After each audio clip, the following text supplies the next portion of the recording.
na enyi gị nwaanyị jidere ebe ọ na-ese di gị ibongi, iwe mesie wee gbaghara ya like ka ekpegide ekpesie besie akwa agbogo gbede, iwe mesie decide ya ka ịgbaghara ya mana o nwere ife jikozili unu, onye ọbụla agabala onwe ya.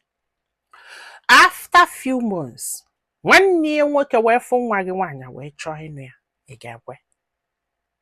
Ị ga-ekwe kebe nwa gị nwaanyị too enyi gị nwaanyị batalụ be gị, gị na ya na-atọ, ị na-emelie n'elu na-emelie n'ala, wee mesie wee malụ na ọ na-ala di gị wee chụọ anya chụsizie anya leta nwanne ya nwoke anọrọ n'ụlọ wee bata wee fụ ada gị nwaanyị sị na ọ chọrọ ịnụ ya. Ị ga-ekwe kebe ada gị nwaanyị to nwanne ya nwoke maka na ha fụrụ onwe ha n'anya, maka na fa dị in love, because na ife melụ fa nọrọ mgbe o mere, and ada gị nwaanyị amara ife melụ n'ọsọsọ gị nwa di gị na nyanwa bụ ife nwa ife melụ. Ị ga-ekwe kebe ada gị nwaanyị maka na ọ lọvụrụ ya?